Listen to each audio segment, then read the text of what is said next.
ازيكم عاملين ايه؟ يا رب تكونوا بخير وفي احسن حال. انا سالم رزق، ولسه مكملين مع بعض في رحلتنا الجميلة ازاي تتعلم اساسيات الكمبيوتر صح. النهاردة ان شاء الله هنتكلم عن حاجة مهمة جدا، وهي ازاي تعمل تحديث للجهاز بتاعك، وتتعرف على مكونات الجهاز، وتتعرف برضو على شوية حاجات كده مهمة. كل اللي مطلوب منك بس انك تركز وتتابع معايا الشرح، وبعد ما نخلص ان شاء الله تطبق الحاجات اللي انت خدتها علشان ما تنساهاش. ويلا بينا نبدأ الشرح بتاعنا. هنفتح طبعا الاعدادات. طبعا احنا اتعودنا نفتحها ازاي من الدروس اللي فاتت، وبرضه هنعيد على الموضوع ده. علشان تفتح الاعدادات بسرعة بتضغط على ويندوز وحرف الاي، بيفتح معاك الاعدادات بسرعة. هنروح بقى على ابديت. طبعا لو انت ويندوز 7 فالابديت واقف معاك، ونفس الكلام على ويندوز 8، ونفس الكلام على ويندوز 10. لكن ويندوز 10 لسه في يعني تحديثات شغالة، هم خلاص وقفوا الدعم عنه، لكن في تحديثات شغالة.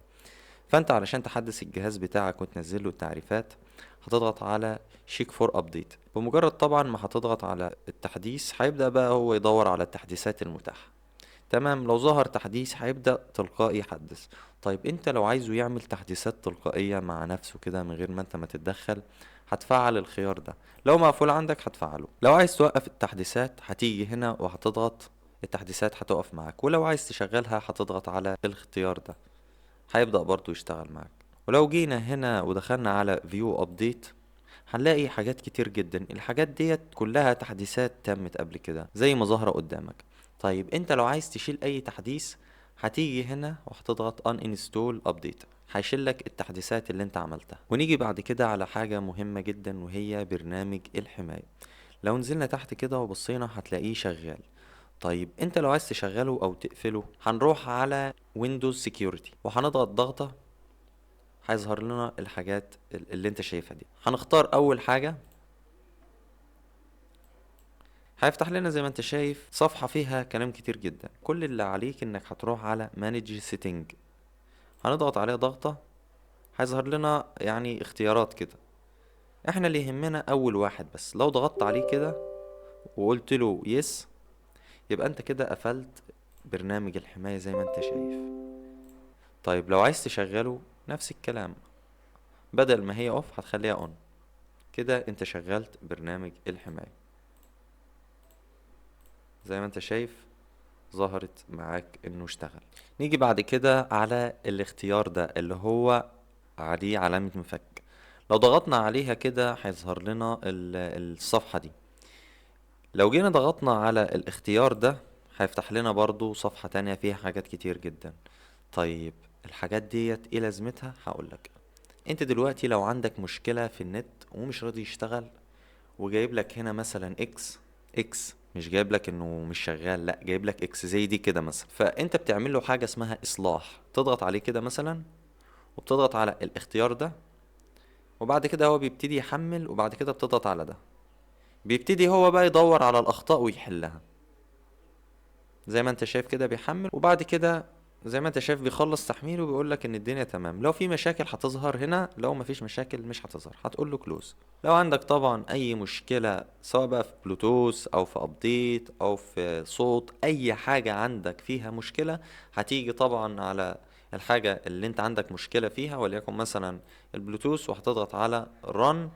الاختيار ده بمجرد ما هتضغط هيبدأ برضو يحمل ويكتشف الأخطاء اللي موجودة وهيظهرها لك. بمجرد ما هيظهرها هتيجي ضاغط زي ما انت شايف كده، بتيجي ضاغط على كلوز.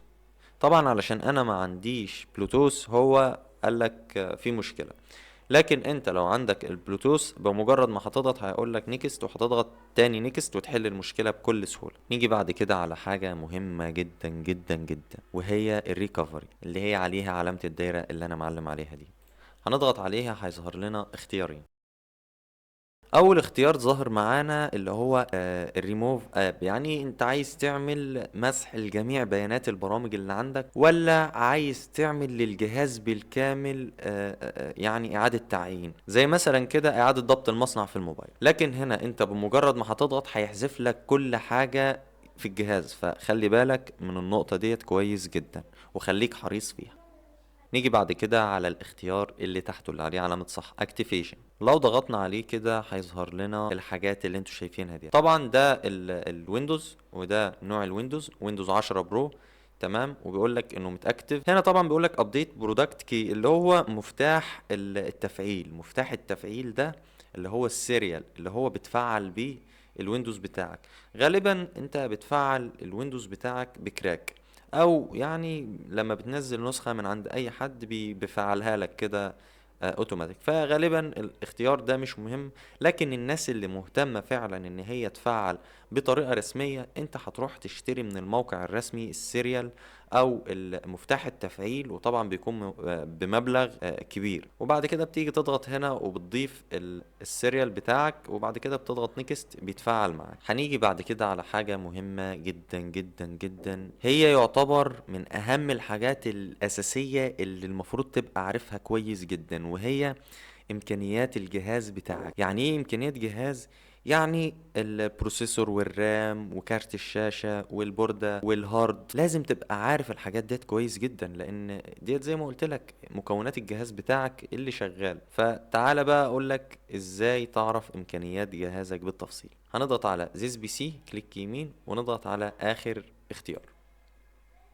زي ما انت شايف هيفتح لنا الصفحة ديت امكانيات الجهاز بتاعي. الرام 16، دي دي ار 3. طبعا احنا مش هندخل في تفاصيل لان الموضوع ده يعني لو دخلنا في تفاصيل مش هنخلص، وحاجات طبعا هتتوهك مني.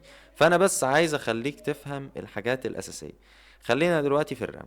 دلوقتي الرام كام عندي؟ انا 16. طيب البروسيسور، بروسيسور يعني معالج، يعني هو الاساس.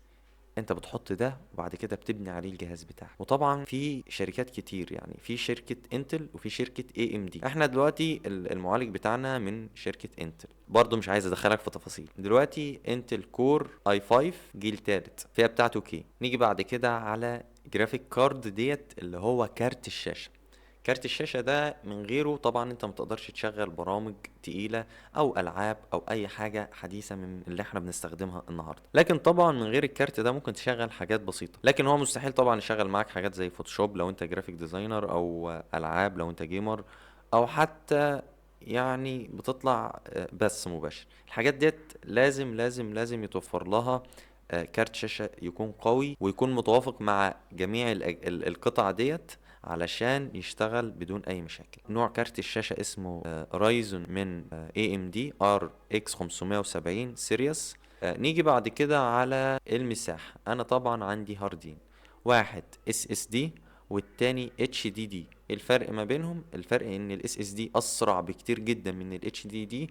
الاتش دي دي عادي، لكن برضو يعني مش هيفرق كتير جدا في استخدامك. لو انت كل غرضك انك تستخدم مساحة كبيرة وبرضو بسعر مش غالي، عادي انت ممكن تستخدم ال HDD عادي. فانا المساحة عندي زي ما انت شايف 345 جيجا. لو نزلنا تحت شوية هيقول لك انت الويندوز بتاعك اسمه ويندوز 10 برو، الفيرجن اللي هو النسخة 22 اتش 2، تاريخ تسطيب النسخة 2025 شهر 4. وبس كده. الحاجات ديت لازم تبقى عارفها كويس جدا علشان تبقى فاهم امكانيات جهازك كويس، عشان لما تيجي تشتري بعد كده تبقى عارف انت بتشتري ايه. نيجي بعد كده على حاجة مهمة برضو. لو ضغطنا على this PC، كليك يمين وبعد كده manage،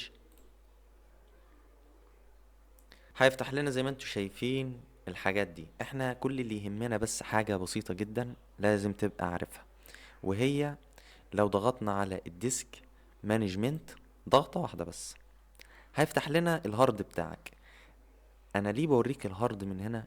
هنا بيقول لك الهيلث بتاع الهارد بتاعك، يعني الهارد بتاعك فيه مشاكل ولا لا. طبعا زي ما انت شايف لو جت عندك زرقة كده كامل، يبقى انت الهاردين بتوعك او التلاتة او الاربعة كويسين جدا ما فيهمش اي مشاكل. لو لقيت في حاجة سودة كده لحد هنا مثلا او هنا، انت كده هتبتدي يعني تحاول تجيب هارد جديد تنقل عليه الحاجة، لان كده خلاص بدأ انه يتلف او يبوظ، وكده ممكن في اي وقت يفصل معاك وما عادش يشتغل وكل الداتا بتاعتك تضيع. فخلي بالك من النقطة دي كويس جدا. وبكده احنا وصلنا لنهاية حلقة النهاردة الحلقة الرابعة من تعليم أساسيات استخدام الكمبيوتر. فيا رب تكون حلقة خفيفة وتكون استفدتوا منها بجد. ولو انت وصلت لنهاية الفيديو فأنا أحييك، لأنك انت شخص بتحب تطور من نفسك زي ما قلت لك في فيديوهات قبل كده. فاستمر وربنا هيكرمك إن شاء الله، وأشوفكم في حلقة جاية إن شاء الله بإذن الله. مع السلامة.